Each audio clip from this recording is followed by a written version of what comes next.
All right, welcome back to the channel. So in this video, we're going to talk about Deontay Wilder and Tyson Fury and some comments that Malik Scott had to say about the delay, specifically that he didn't think the fight was going to go more than 5 before, but now things are going to get really ugly. Let's talk about that in this video.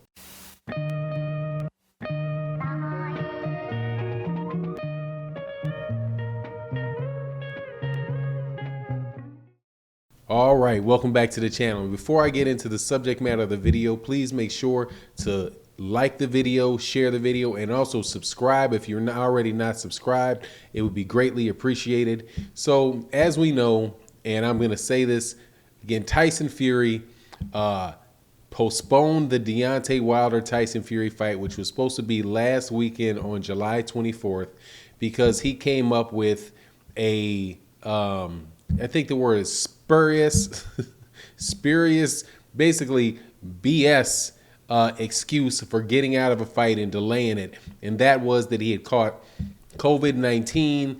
And now, despite the fact that it's obvious that he didn't catch COVID-19, the media went along with it and it didn't matter. The fight was postponed until October 9th. So Malik Scott was asked about what he thought, how the delay was treating Deontay Wilder.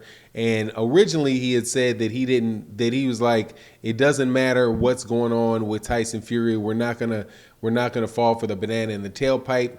And we're going to continue to practice, continue to train as if the fight's going to happen. Well, eventually the fight was postponed. Tyson Fury said that he caught COVID-19 along with several other people in his camp. Now we find out that you can't find anybody in his camp that actually had COVID-19. But, I digress. The fight was held off, and Malik Scott was asked what he thought, Deontay Wilder was going to make of that. And he said, he thinks it's a great thing. And I said that Fury wasn't going to make it out of the first 5 rounds before, but since we have more time, it's really about to get ugly. And he says he's not leaving camp until Wilder is the 2-time heavyweight champion. Now, I like the fact that he's calling for a 5th round knockout, because that's something that I think is doable for Deontay Wilder, especially looking at the way that he was training. Now, people train how they're going to fight. And I understand how people have been misled into Deontay as to Deontay Wilder's ability to change and add things to his repertoire, because there's just been such a media blitz on this guy's ability, on his personality for the last several years. And it's been so bad that people lose confidence in, if you constantly are berated over and over again with negative messages about somebody, those negative messages tend to find root. And then when you have a negative thought about somebody, you just don't think very highly of them. And when you don't think very highly of them, it's hard for you to think that they can change or that they can improve. Well, first things first, I think that Deontay Wilder can knock out Tyson Fury in the first 5 rounds without doing much changing. And by that I mean, he basically, in the first fight, he knocked down Tyson Fury every time he hit him. So there's 2 things that are not going to change going into this 3rd fight.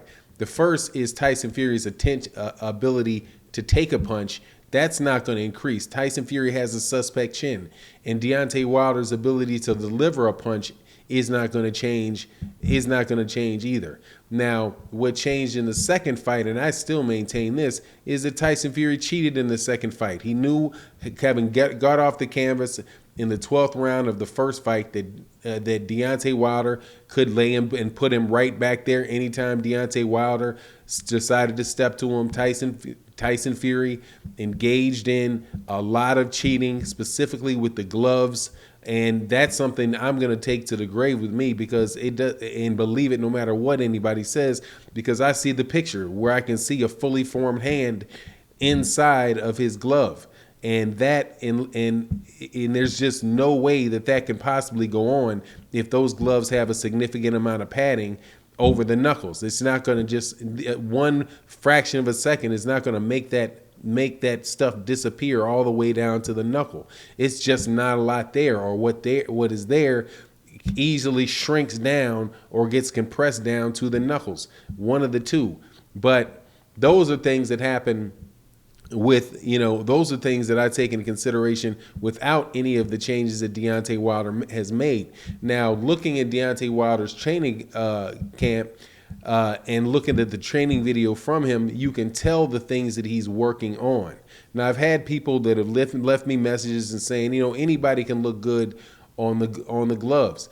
Yeah, anybody can look good on the gloves and when they're working on the gloves, but that doesn't mean that working on the gloves doesn't improve somebody just because anybody can look good on the gloves.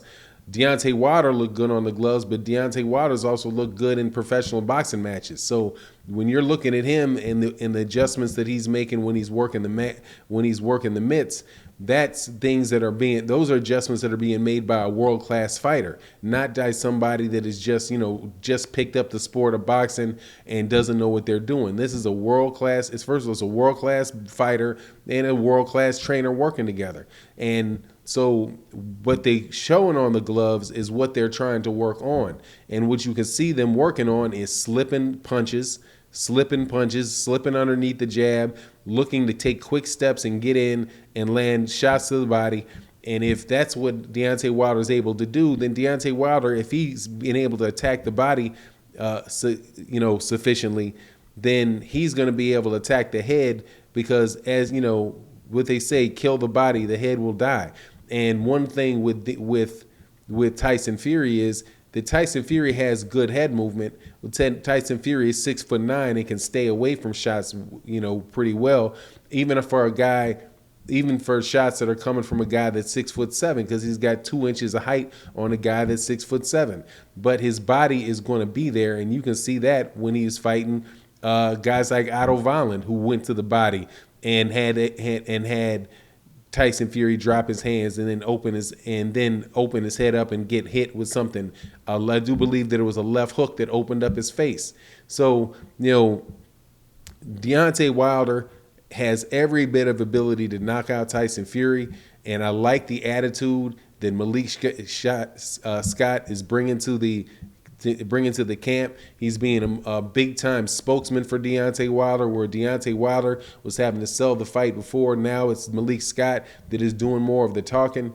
And we'll see, of course, how these changes turn out, and we'll see whether or not it's before 5 rounds or if it's after 5 rounds or whatever. However, I think what you're going to get in the third fight is a far more competitive fight than the second one, because a lot of that nonsense is going to get pulled out of there, and it's not going to be present in the third fight. So that's my take on the situation. That was Malik Scott's calling on what this delay is going to do for for Deontay Wilder, which is give them more time and more sparring, more mitts to work on the approach that they bring forward. And if they keep a positive attitude, then the delay is going to be nothing but more time to prepare. But anyway, that's my take on the matter. You let me know what you think. And with that, I'm out. Peace.